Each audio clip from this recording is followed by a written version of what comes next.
Hello, welcome to Train Signal. This is the Configuring Monitors lesson in the System Center 2012 Operations Manager Training course.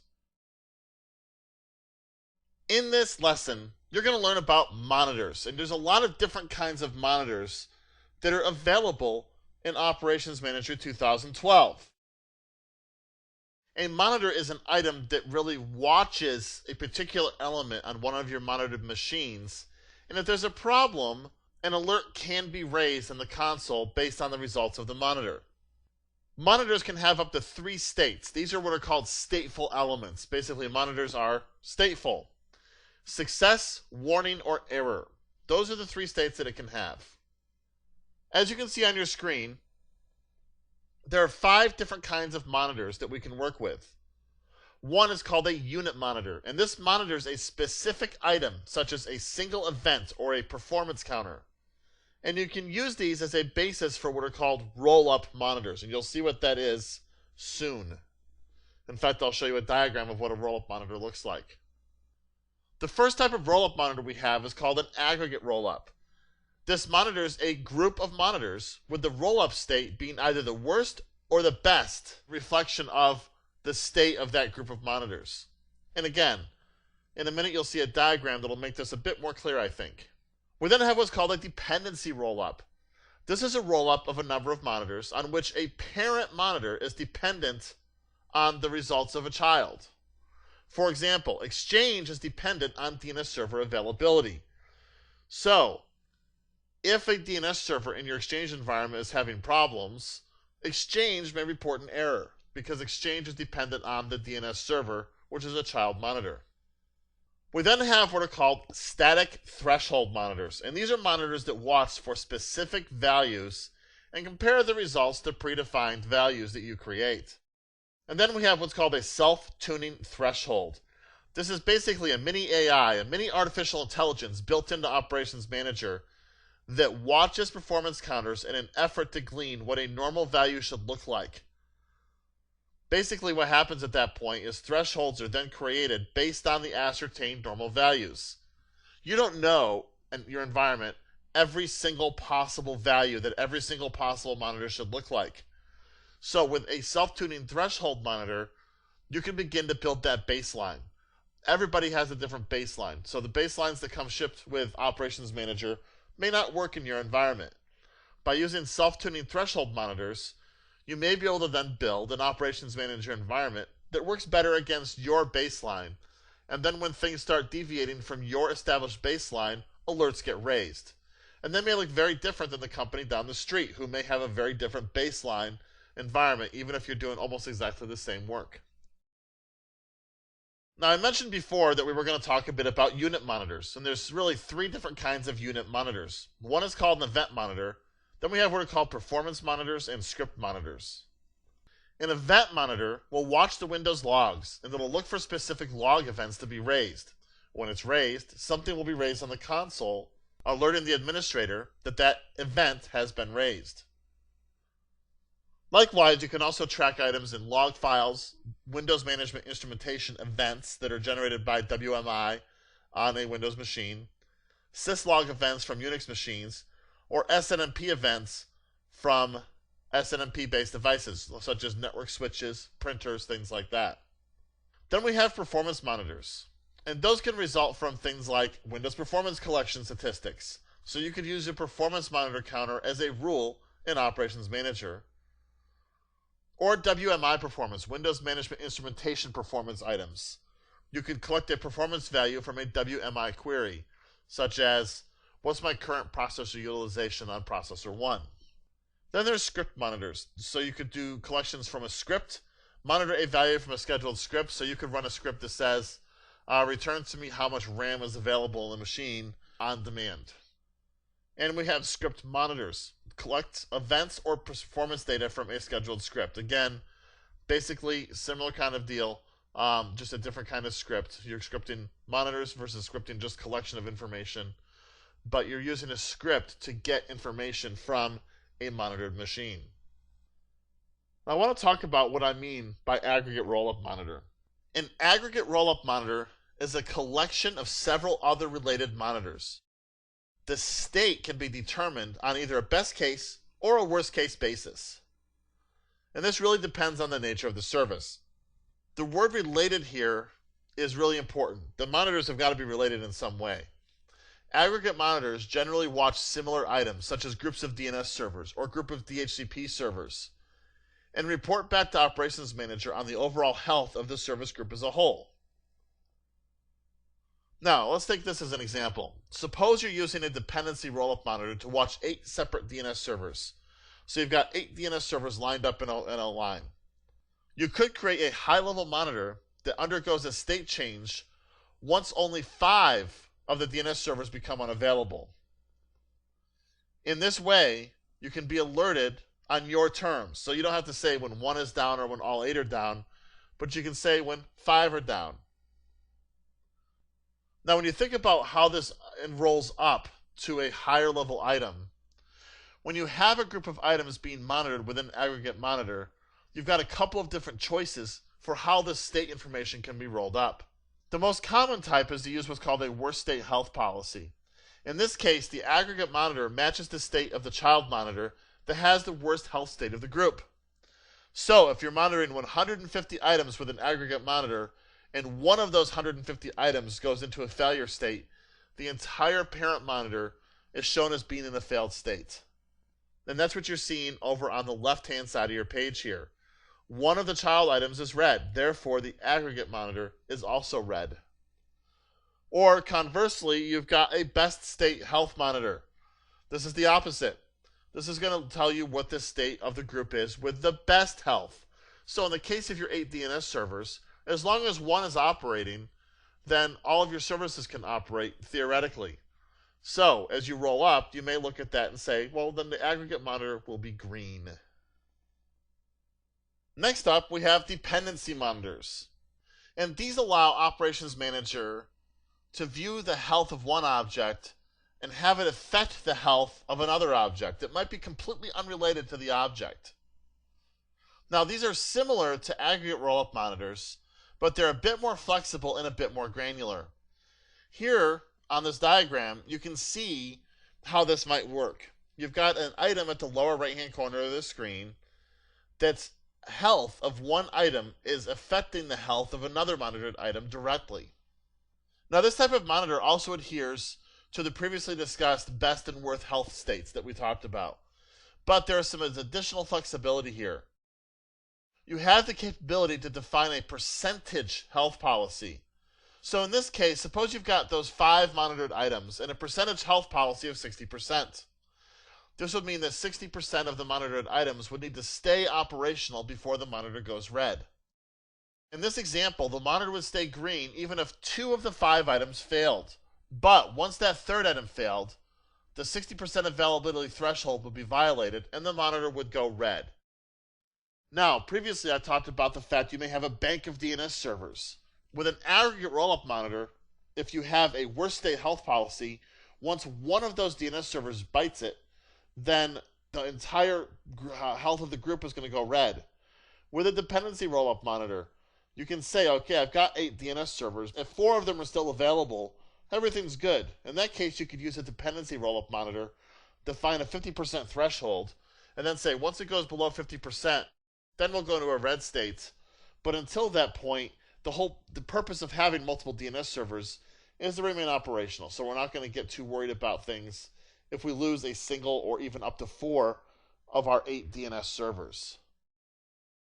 We're going to do 2 demos with regard to monitoring in this course. The first one is we're going to create what's called the self-tuning threshold monitor, which I discussed before, and we're going to use available memory. When it goes below a normal operational range, raise a warning in the console. Now, in this example, you may not actually get to see a warning get raised in the console because you're not going to see it go below a normal operational range. That's something that's going to happen over time, and in a demonstration environment, it's a very difficult thing to simulate. However, one that is easy to simulate is one of the things that's really beautiful about one of the things you can do with monitors in Operations Manager. You can say, if a monitor detects a particular state, take an action. Actually, try to fix the issue. Now, one of the goals of Operations Manager is to streamline the operations of the IT environment, right? Well, why can't Operations Manager actually try to fix things too? So we're going to actually monitor the iSCSI service on our endpoints. If it stops, we're going to tell it to automatically restart the iSCSI service. And this will demonstrate automatically having something take place when an alert is raised in the console. And this would negate the need for the administrator to actually try to go and take action and to correct the issue himself. And that would mean it also results in a much quicker resolution to the problem because it wouldn't have to wait for an administrator to notice or be notified that there's an issue. Operations Manager would simply attempt to fix it on its own. And here we are, back over in the Operations Manager console. And as you can see, I have gone to the authoring area and to the monitoring area under Management Pack Objects. To get started creating our self-tuning monitor, I'm going to right-click Monitors and choose Create a Monitor. The self-tuning threshold monitor we want to create is a unit monitor. It's going to monitor one item in the Operations Manager environment. So we'll choose that.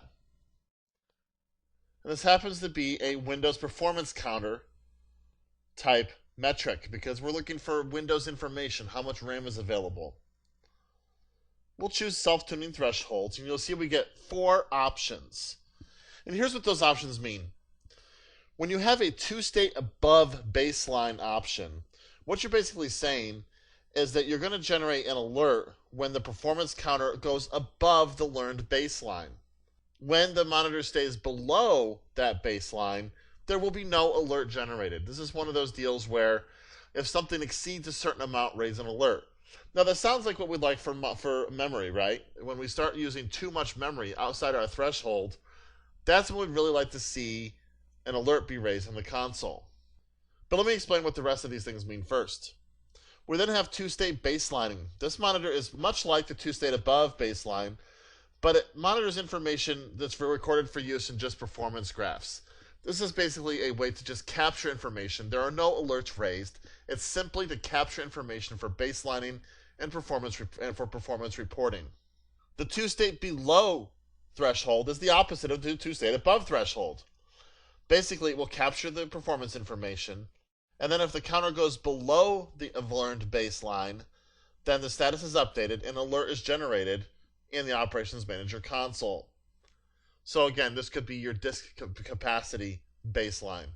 So when you're below 10%, then do your thing here, basically. Generate an alert and tell the administrator that there is a baseline issue that's out of baseline.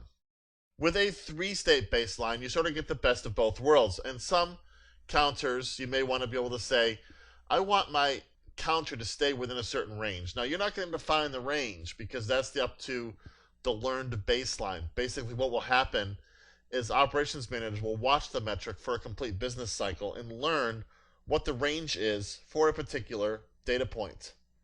And then with a 3-state baseline, if that data point goes above or below the established baseline, then it's going to consider to be out of whack, and you'll be moving forward with some kind of an alert or other action needs to be taken. We're actually going to choose the 2-state below baseline because, as we said before, we're looking for when memory goes below a certain operational range, when it goes below what we're expecting to be able to see in a normal day. Then we want to raise a warning in the console. Now, you could go either way. So we'll choose 2-state below. Again, we have to choose a management pack. I have not yet created any monitors, so I'm going to create a new monitor pack, a new management pack called Custom Monitors. And we'll click Next. And create. You've seen that process before. And this will be the management pack into which we're going to save this particular unit monitor.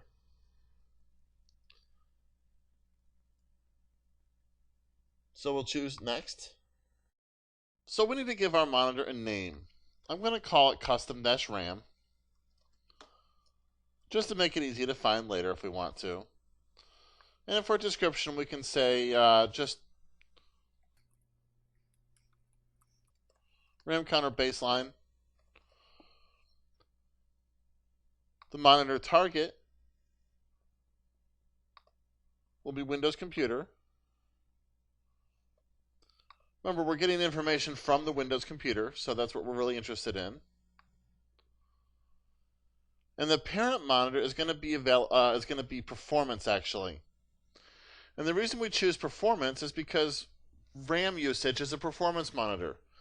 So if there's inappropriate RAM utilization, we want to raise an alert and have it raised up to the performance parent, not to any of the other parent monitors that you may see on the list. This is not a security issue. This is not an availability issue, and this is not a configuration issue. If RAM goes below a certain threshold or goes below a normal operating threshold, this is very much a performance issue. So click Next. Now on this screen, you may wonder, what in the heck am I supposed to put here? Well, fortunately, it's pretty easy. Simply click the Select button, and you can start choosing what you're interested in monitoring.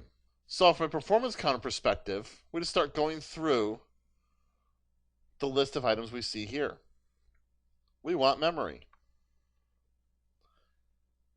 And we want available megabytes. Remember, this is going to be a performance counter that says if we go below a certain threshold that we want to be able to raise an alert. Well, that's where available megabytes comes in. If we get below a normal operational threshold with regard to memory, we'll raise an alert. If you want information, you can click the Explain button. That will give you some more information about exactly what's being captured with this particular performance counter. And then click OK. We don't have any instances here, really. You'll see information here, but there's nothing that we need to choose from an instance. For example, if we had more than one processor or something like that, and we were capturing processor utilization, you could capture processor utilization for a specific processor if you wanted to by narrowing down using the instance field, but we don't need to do that. And then click Next. This is where things start to get interesting. First of all, we have to allow for the business cycle to elapse before we can determine what the real operational threshold is for this particular monitor. So when you really think about it, Operations Manager has to watch the environment for a little while in order to be able to determine what a normal operational threshold is. Remember, this is a self-tuning threshold monitor. This is not an administratively tuned threshold monitor. This is a monitor used by Operations Manager to automatically determine what kind of operational threshold should be created.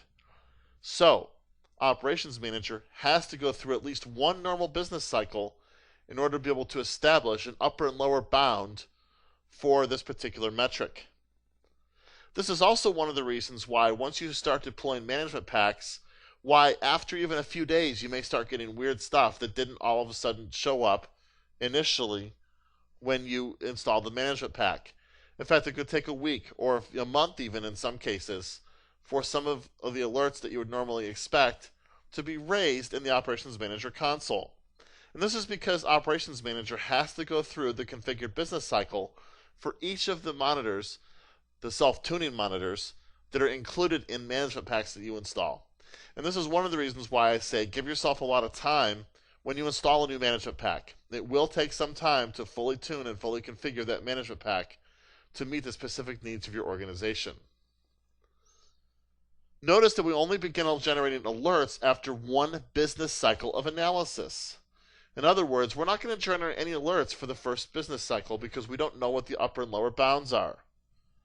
In this case, we're going to go one business cycle, and you can see what happens down here. I can also change the sensitivity up and down if I want to. You don't see any change in the graphs, but it will change the sensitivity for when an alert will be raised based on this information. But you can see here we have a low sensitivity and a high sensitivity scenario. So low sensitivity, you're going to get an above threshold alert here. But if you go with very high sensitivity, you're going to get lots of alerts. So one of the things as an administrator you need to determine is whether or not you want more alerts or fewer alerts. And that's really going to be determined based on what the needs of the organization are and what this particular metric is counting. If it's counting available RAM, probably the lower threshold is going to be fine.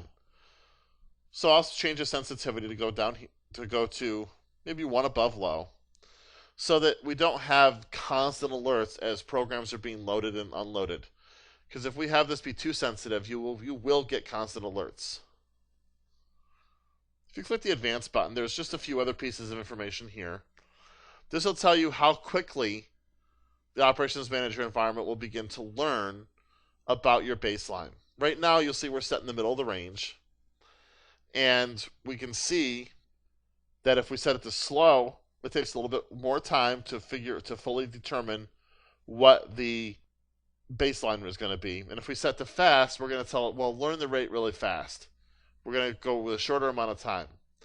Now, the trade-off here is if you have this peak, it would not have been captured in either one of these. So the slower you go, the better your baseline is going to be. But if you need to get going immediately, then a faster baseline may make more sense. And the same goes for time sensitivity. How sensitive is it that you get this baseline in place immediately? And if you wanted to, you could change it. We're not going to. We're going to leave everything in place for the defaults. And then click Next. Now, because we configured a below threshold, if we're below the envelope, we're going to raise a health state of critical. If we're above the envelope, we're going to keep the health state at healthy. We could also choose to just raise the health state to warning if we wanted to. And that's really up to the administrator. It depends on the metric. But we're going to leave the default there for critical. So if we go below an established baseline of RAM, then we'll raise a critical alert in the console. But will we generate an alert? We could if we wanted to. We can tell it to generate an alert when this monitor is in a critical health state. So, you notice we left the item to be at critical before. So if we go below baseline established RAM count, then we'll raise an alert in the console so that the administrator could take action if necessary to correct the situation. And again, once the RAM becomes available again, we can automatically resolve the alert to the monitor to return the monitor to a healthy state. What this would do is it would just basically say, okay, clear the alert, put the monitor back into healthy. The administrator doesn't have to do anything. And here's the alert properties. We have the name, custom RAM. Please see the alert context for details. Priority, we could choose low, medium, or high. And severity, warning, information critical, or whatever the monitor's health happens to be. We could leave this as critical. And if you choose whatever the monitor's health is, it would be critical in this case because it's a critical health state. And then create. Now if we look for custom,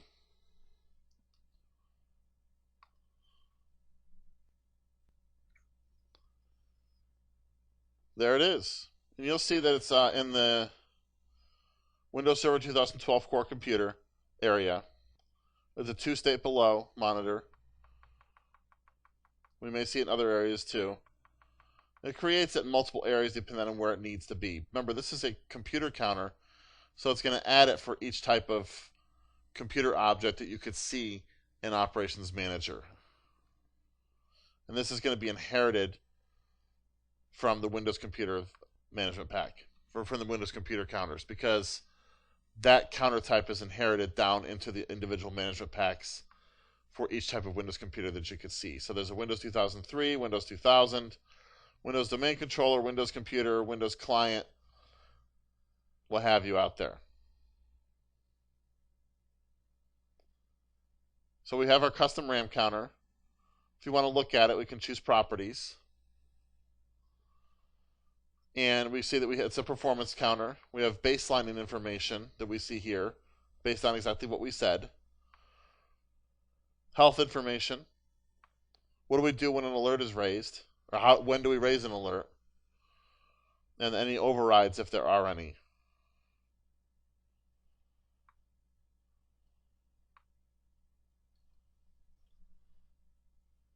And that's how you create a self-tuning threshold monitor in Operations Manager. Now again, we'd have to wait a week in order to be able to see any results from this monitor.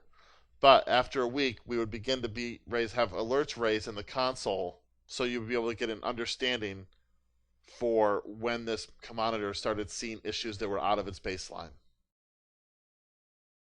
Now, our next demonstration is the monitor and automatically restart the iSCSI service if it happens to stop on one of our machines. This will demonstrate automatically taking action when an alert is raised as well. But there's a few other things we have to keep in mind when it comes to monitoring Windows services in Operations Manager. So without further ado, let's go over to the Operations Manager console and learn how to monitor Windows services with Operations Manager 2012. As you can see, we're back over in the Operations Manager console, and we're at the monitors area once again. This time we're going to do something just a little bit different though. We're going to search for Windows Computer or Windows Server over here in the monitors area. It'll take it a second to narrow down where we find everything. And there it is. Now the reason I did that is because I want to show you another way we can create a monitor. So I'll choose Windows Server, and this is going to apply this to every Windows Server object found in Operations Manager. But we're going to right-click Windows Server and choose Create a Monitor. This is also going to be a unit monitor, but this time it's going to be based on Windows services. And once again, we'll save this into the Custom Monitors Management Pack and click Next. But what I wanted you to see is the reason it's a little bit different is, remember, before we had to choose our monitor target proactively. That's because we chose to create the monitor from the navigation area rather than from an already existing area, a management pack, basically. So this time it knows we're looking for a Windows Server monitor, and this time it's also going to be, it's actually going to be availability because we're looking for service availability. So if the iSCSI service goes down, it's going to be an availability issue. We'll call this custom -iSCSI and click Next. Service name we may or may not find right where we are, but we're looking for a service name of MS iSCSI.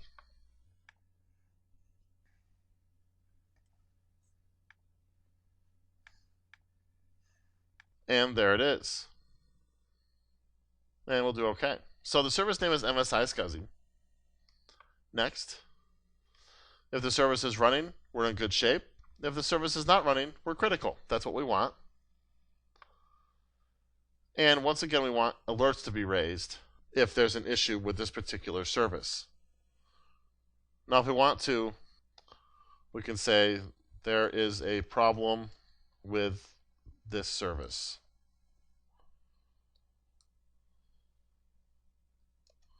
And if you notice at the right-hand side of this, there's three little dots.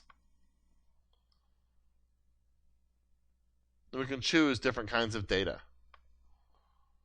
So we could say, there's a problem with, let me copy that and move it somewhere else, with this service here.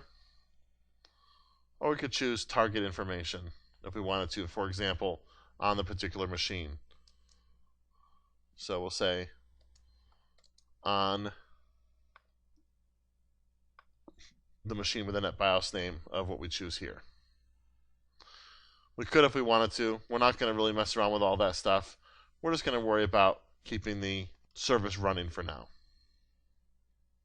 Then we click Create. Now if we look down the list,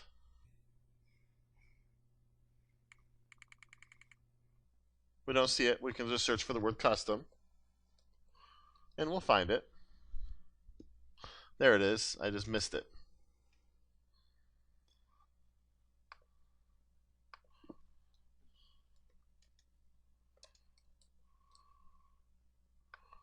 So we can find it again. And we'll go back to Windows Computer near the top. There it is. Now the issue with service monitoring, though, is there's a catch. Let me show you the iSCSI service in Administrative Tools.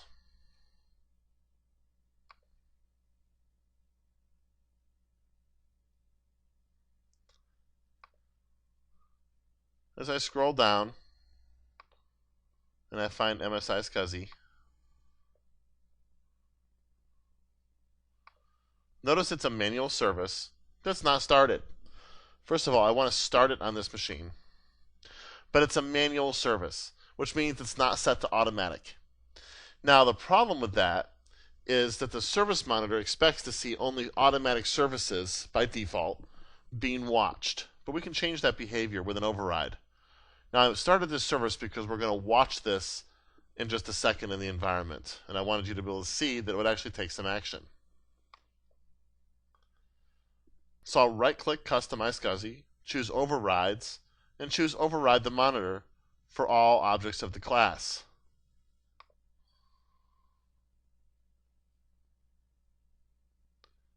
Notice we have an override here that if we hold our monitor over our mouse over, it says alert only if services startup type is automatic.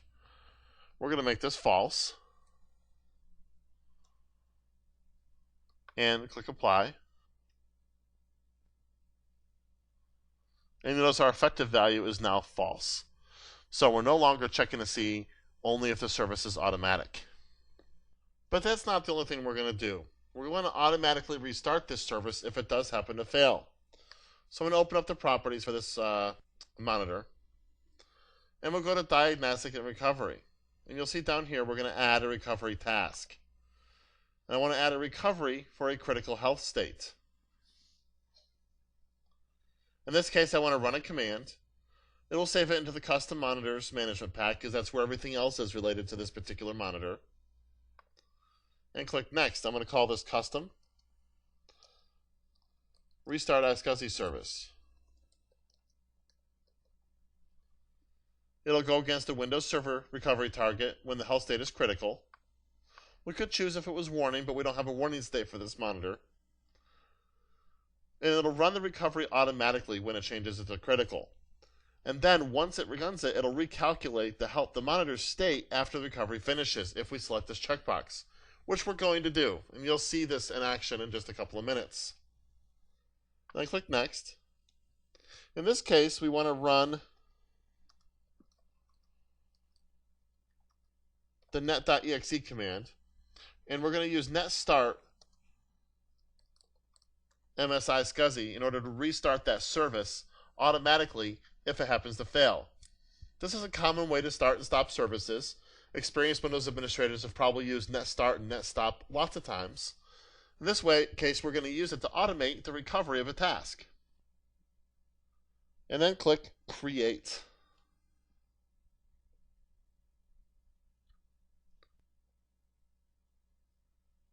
And you'll now see that we have an item down here. And if the health state is critical, it's going to run this recovery task name.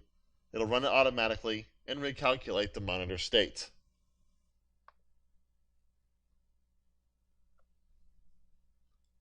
And now let's go up to monitoring.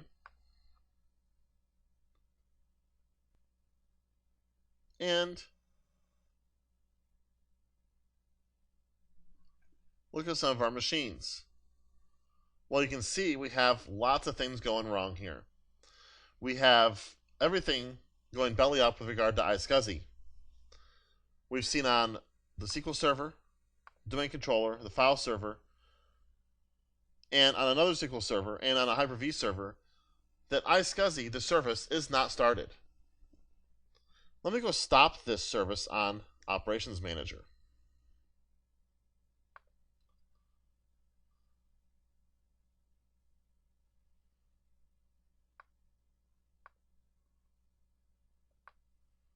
I'll stop the service.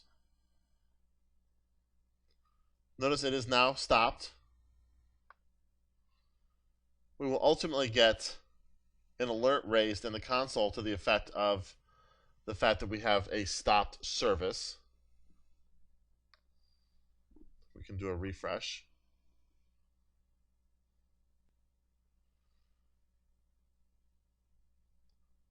Let's just go to Windows Computers. I'm going to open up Health Explorer. Open Health Explorer.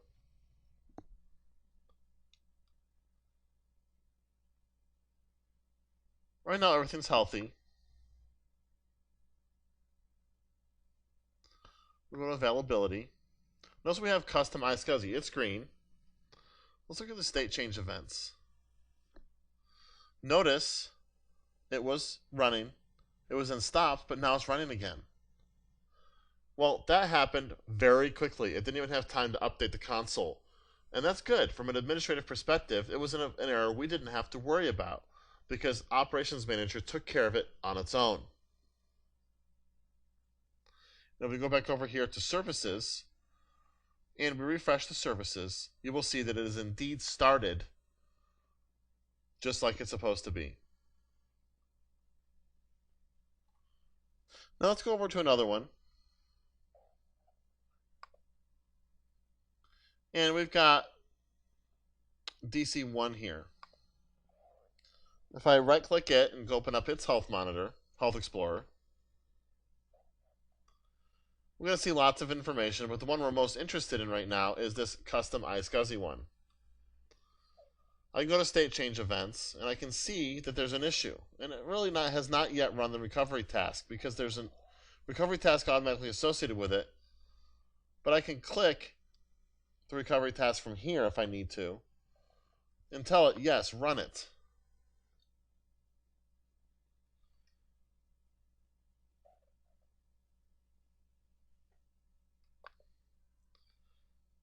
And now the service is running.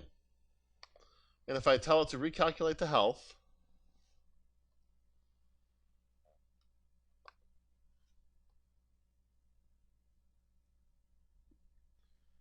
that error has gone away. Let me go show you the full context.